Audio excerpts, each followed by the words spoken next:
are live. Hey guys, welcome back to Dallas Geek. This is Brad and Kyla, and we're here for a wonderful end of day Friday stream. How y'all doing?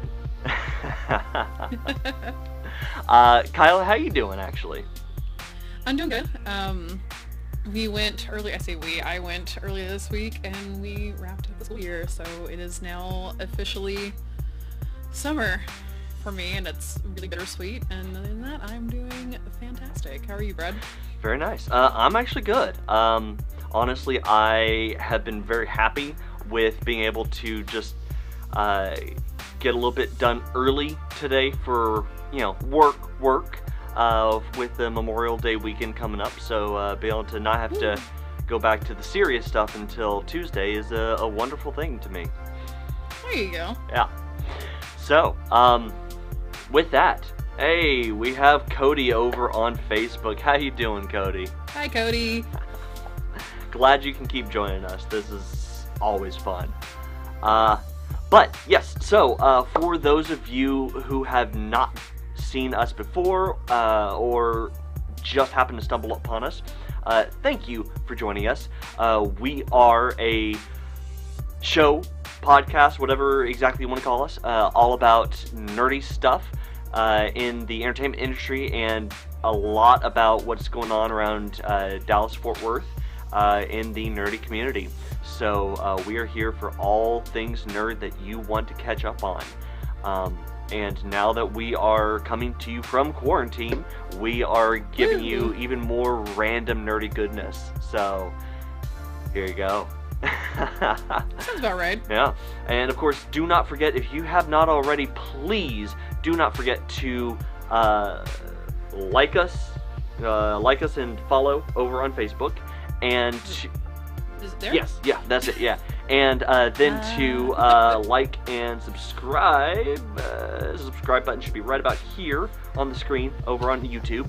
So, yeah. And we have Carrie, which I believe you know over on Facebook too. Hi, Mom. Look, Mom, I'm on TV. So yeah, so in case you missed the title and description of the video, which shame on you, but we're so glad you clicked on us. We are going to be doing another Does It Hold Up video today, and we're going to go even more out of left field than we did on Wednesday, and we're going to go all the way back to the 1938 1938 radio broadcast of War of the Worlds. Does it hold up? And would modern audiences appreciate it if it came out today? So yeah, no, it's pretty interesting. For those of you who don't know, War of the Worlds was originally written by H.G. Wells, and I think like the first release was like 1897, something like that. So it's a little bit just a skosh on the older side of a novel. And then in 1938 it was adapted for a radio broadcast, which is kind of like the first, I want to say entertainment one, because it was novelized and released to both America in a magazine and then in London in hardback, I believe. But the first kind of like book to movie adaptation before book to movie adaptation was a radio broadcast, and it was played to sound like a real radio broadcast, to the point that it actually sent millions of Americans into a panic. Yeah. So, yeah. Which I do actually have to have a deep appreciation for the level of just mass trolling that you got out of that. I mean, it's impressive that in the days before internet, you could just get that kind of like high quality trolling. Yeah. The best part was it wasn't even necessarily intended to send people into panic. It was intended to sound real, that's for certain. Yeah. Because of how it was recorded. Like, it actually sounds like what you might hear on the radio, because it's like, we bring you dance music, but we have a news bulletin. Now let's go back to dance music, but we have another side of news bulletin. But because of how well done it was, people were like, oh crap, this is actually happening over in New Jersey. Let's get ready to, like, build a bunker and hunker down because aliens are coming. Like, that's how bought into people were with it. Yeah.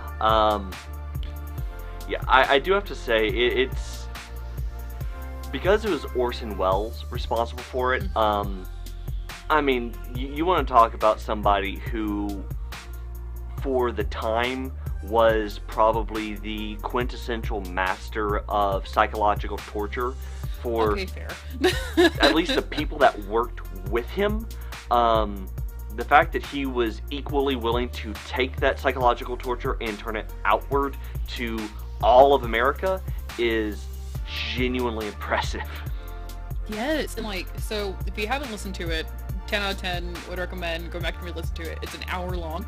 Like, how you can put it, like, literally podcast it. Hey, podcast it. Right. In your car and just listen to it for like an hour.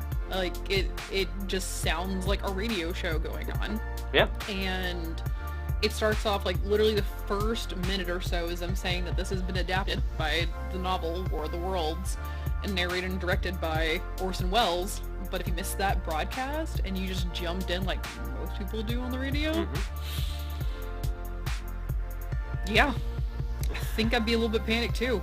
Yeah. Like, how long has it been since, did you re-listen to it recently, Brad? Yeah, no, I re-listened to it yesterday, and I mean, I love listening to that.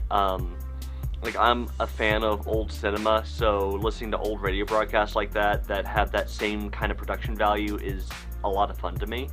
And yes. Yeah, no, I enjoy it so much. So the I'm trying to think, like, the best way I can describe a couple of, like, the details of it with how real it was. Yeah. It was pre-recorded, if I remember correctly, right? Did you play it as No, it was radio? It was Was live. it live? It was live Okay. broadcast, all live That's where I missed broadcast. that then. And as Cody So- points out in the comments over here on Facebook, all special effects were by the great Ray Harrison, and it's. I mean, you got to realize that while the minimum level of quality required for special effects sounds back on the radio then compared to now is it's leagues different.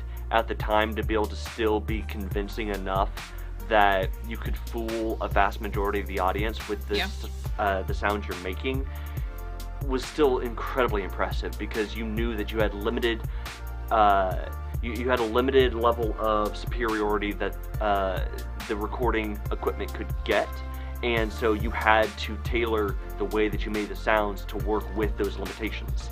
And it took a very serious skill. You couldn't just mess around and hope for the best. No, and then with, like I said, how it was done live, it honestly sounded like the ebb and flow, like what you would hear with people, like, jumping into different radio slots and whatnot, trying to, like, call in with information, what's going on. And then how at one point when the reporter is on scene, what's going on, he's trying to go up to the farmer whose farm actually the spaceship landed on. He's like, hey sir, and you actually hear, like, the voice, like, kind of get closer to the mic as if he's actually walking up to him. Like, it's so well done. Yeah. And it's not until about 2/3, I think, like the 40-minute mark, they finally, like, have a short intermission. They're like, hey, by the way, this is adapted off of War of the Worlds by H.G. Wells, and it's a work of fiction. Like, 40 minutes in, though, is when the first time you hear them, like, reiterate the fact that it's not real. So. Yeah, and at that point you had enough people just panicking that a lot of people still missed that. And I mean, the real life ramifications of that radio broadcast were hilarious by today's standards. And realistically, looking back at that, it feels so much like the radio broadcast equivalent of the found footage genre of films that we have today, or some of those prank, not quite prank exactly, channels, but, you know, the ones that actually did it right, and not just the ones that were trying to go for the shock factor. And It's just a prank, yeah, bro. yeah. Oh, no, like the originals. Yes. Like Lonely Girl 13 Yeah. on YouTube. Oh, that's. Excuse me, like hit me with like whiplash there, Brad. Holy crap. Like you want to talk about a modern equivalent? It would be like it was the same level of significance and equivalent type of medium as Lonely Girl 13 or the Blair Witch Project, where Yes. you just people that were seeing it didn't actually realize what it was that they were seeing, or that it was fake, because everything was just so convincing and so well done, even though in all fairness it was a shoestring budget, so they were really trying to pull it out, but they did it. Yeah, it's fantastic. yeah.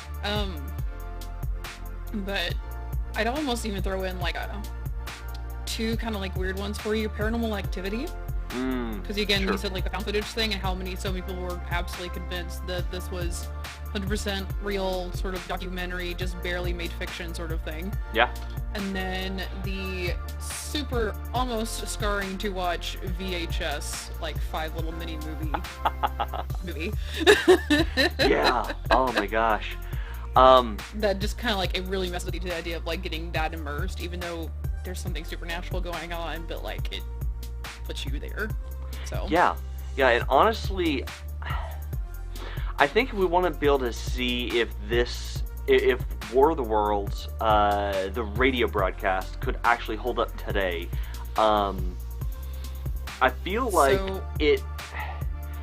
that late 2000s, or when was the movie again? It was mid 2000s. 2005. Talking about the one with Tom Cruise. Yeah. So yeah, the mid 2000s movie of it. It was a interesting attempt, but the problem with trying to make a movie of War of the Worlds is that it's the wrong medium, because no matter how good the special effects are, there's always going the moment anything alien comes on screen, that's always going to be the moment that people are taken out of the experience, and the immersion is broken. Yep. Yeah, and the moment that it shifts from thriller to sci-fi in tone, once again, you lose that immersion.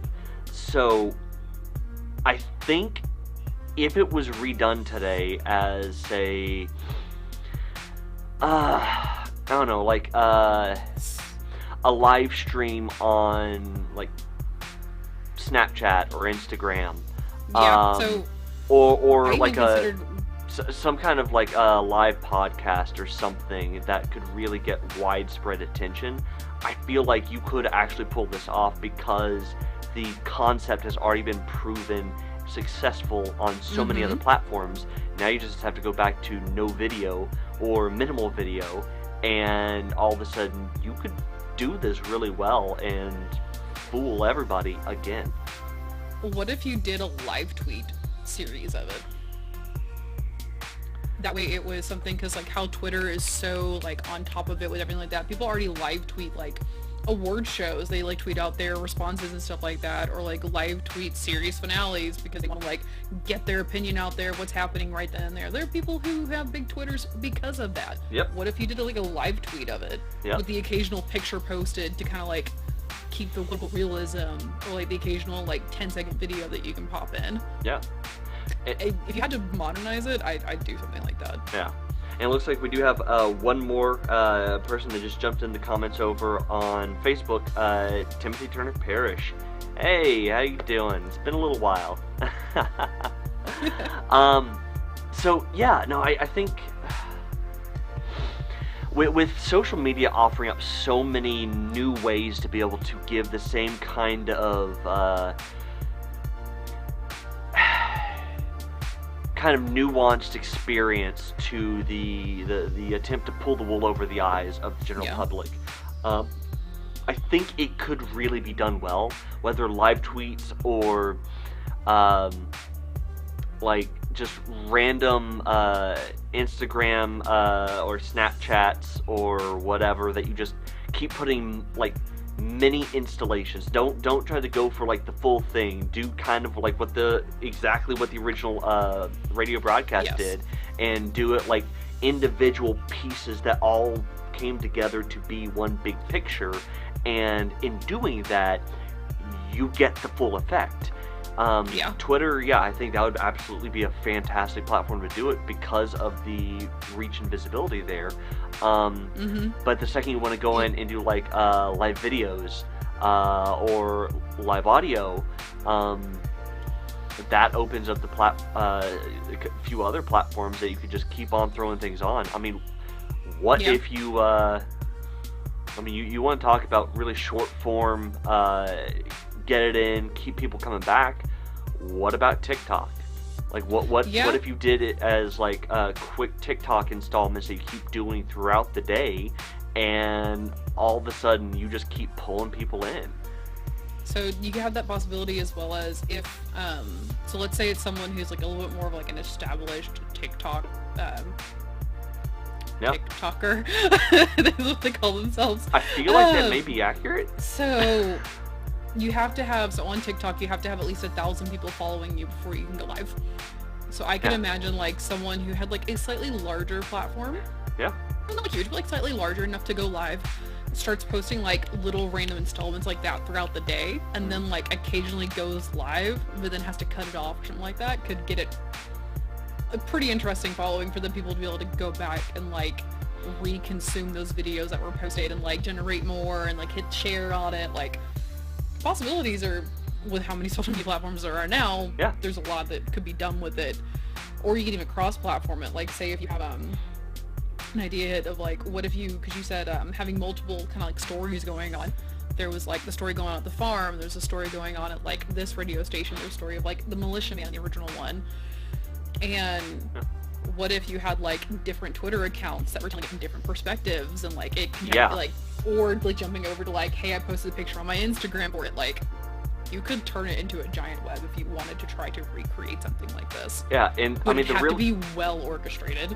Well, I mean, the really funny thing is, that's actually kind of where TikTok may be more beneficial, simply because TikTok is doing the thing that YouTube had been doing so well before, where you have some of the younger creators that are getting together into a single house.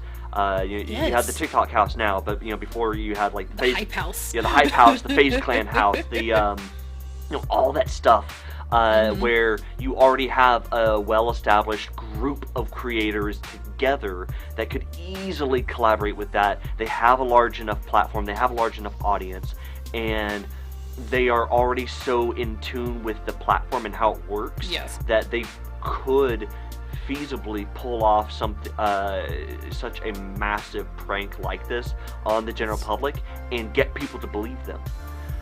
So there was actually kind of like, oddly enough, since you mentioned that, there was a series, oh gosh, when was it? In January, I think?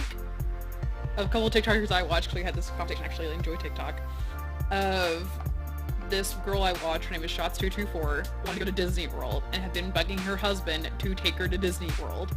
Yeah. All of a sudden, there was like a bunch of creators that connected together with, like, the husband connected with them, and like took her on a surprise trip to Disney World. But as they were posting, so that they could like have their time at Disney World without people knowing they were there until they posted the video and already like had left, they had changed their geotag to where it was like posting that they were in like Milwaukee the entire time, and people were convinced they were in Milwaukee. All of a sudden they started posting hints of like, we're in Animal Kingdom, like a picture of like the turnstile for Animal Kingdom, or like another palm tree that has like a very distinct look to it, and they had people convinced they were in Milwaukee of all places for whatever reason. Yeah. But just kidding, they were in Disney World the entire time. Nice. So I mean, I could see it being very possible if you, like you said, with TikTok having the web they have going on right now. Well, I mean, especially because TikTok is becoming what Vine used to be, plus what TikTok is naturally meant to be, and is still finding even more functions and ways to present content. I mean, Yeah. like, I don't know if you saw that like longer form TikTok compilation that went around with all of the female actors and stunt women that have all done like Marvel movies or some other action stuff, that they all got that together, and then some of the trends have been going together with the longer compilations. The pass the brush challenge. Yeah, exactly. Stuff like that. You could look at that and go, well, clearly there are so many things that even the original intent of TikTok hasn't even considered yet, that people are continuing to find and innovate with, that trying to do something like this is nowhere near outside of the realm of possibilities, and it would be the potential of genuinely opening a door to a whole new section of content for it. So, I mean, honestly, I would be very...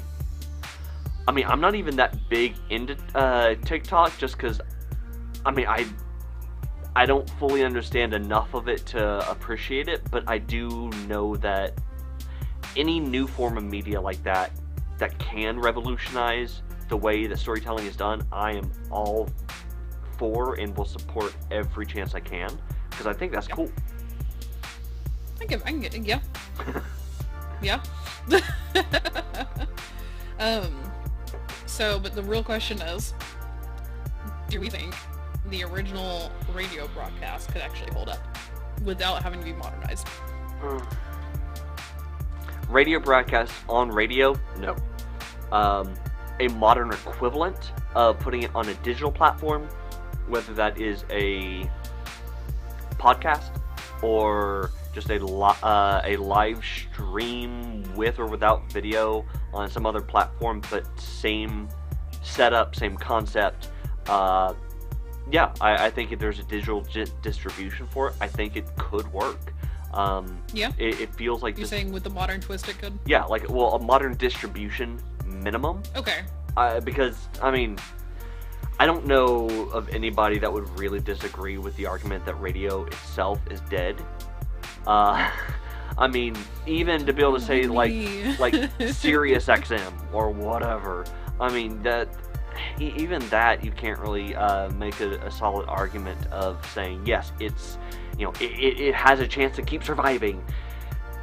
Cool, it exists, but realistically, there are so many other digital platforms that exist now that give a better way to consume content and more discoverability, that if you did a radio broadcast on a non-radio platform, I think it could be fantastic. And I personally think this, like the original War of the Worlds radio broadcast on a digital platform, would still be just as popular today. And if you gave it a modern update for the way that they presented it on top of just the modern distribution, then I think you could actually get the same kind of public reaction. Especially because, I mean, you know how it is. Everybody, if it's on the internet, it must be real, right? Exactly. No, so my big concern is with the ability to rapidly fact check things now. Like, as things are being published and going on to be like, is this a real thing? Like, it might be a little hard to get, like, the overall, like, convincing of this is really going on in the world right now and causing mass hysteria, if that's what the intention is, mind you. So I think that might be, like, the one stumble block within it. But other than that, you're right. Like, if it was digital, like a digital distribution of it, could have good success. Yeah. I don't know. I think, like, I thought about the idea of what about live fact checking? And while that is a realistic risk that you take doing it, I feel like because there's so many people out there that are willing to just take whatever they see at face value on the internet, and run with it. Yeah, and run with it, especially especially actual news organizations. because, it's about the immediacy, not necessarily the accuracy. I feel like there would absolutely be a chance for it to be taken seriously by just enough people who are in prominent positions that it would help with the believability of the troll. Okay. And would make the reveal that much more fun for the people doing it. But just like when Orson Welles did it, it would have to be done in good fun and not Yes. and not like the it's just Please. a prank bro method. Ugh. Like if it was done to be intended to be taken seriously and trying to do it in kind of a douchey way, I think that's the one thing that would ruin it.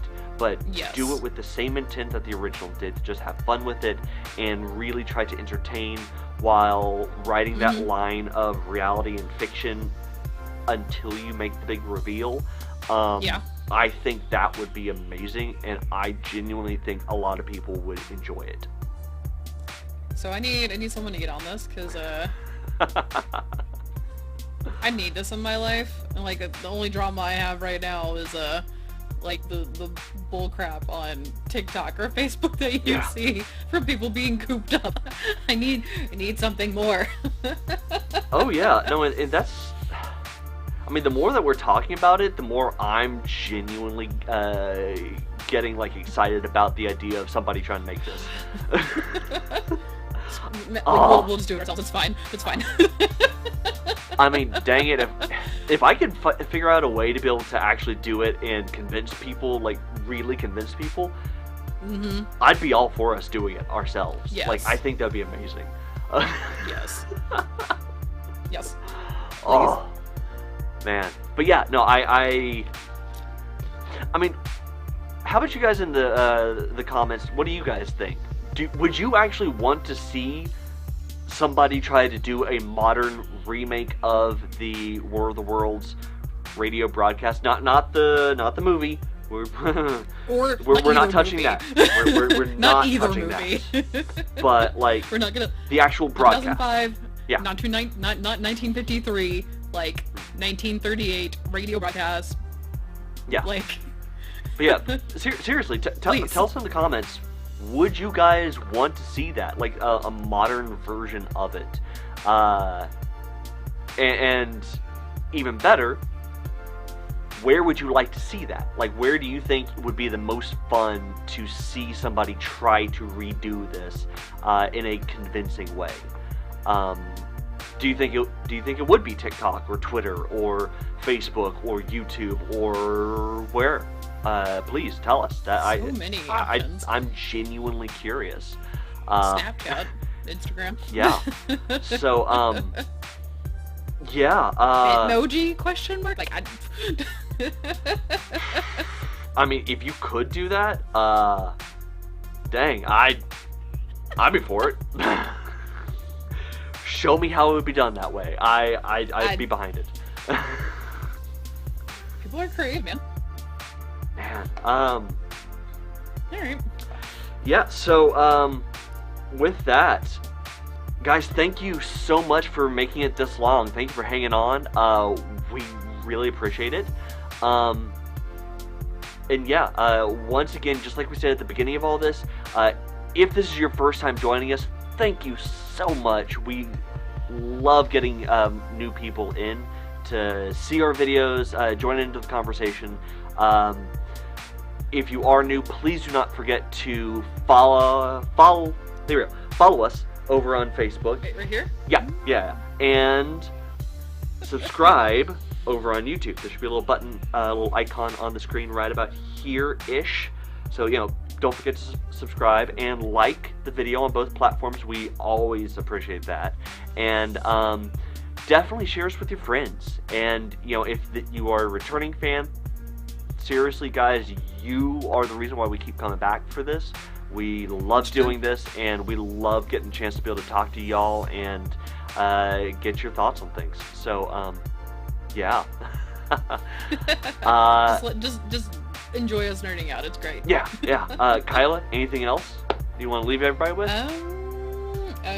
like I said, subscribe, follow, all that good jazz. If you have something that you think might not be able to hold up in modern times, why don't you suggest it? Maybe we can talk about it next time. Yes. Yeah. Maybe perhaps give us ideas if you have something that you have a strong opinion on, such as Mike being wrong about Tim Burton's Batmans, but it's fine. Yeah. As you roll your eyes at me. Yeah, in fact, I will always take new arguments to throw against him on that one, because I just genuinely enjoyed just baiting him with that topic. It is just greatness. Yes. But yeah, with that, thank you guys, and until next time, this has been Brad and Kyla with Dallas Geek saying, see ya. Bye. Bye-bye now. Bye-bye.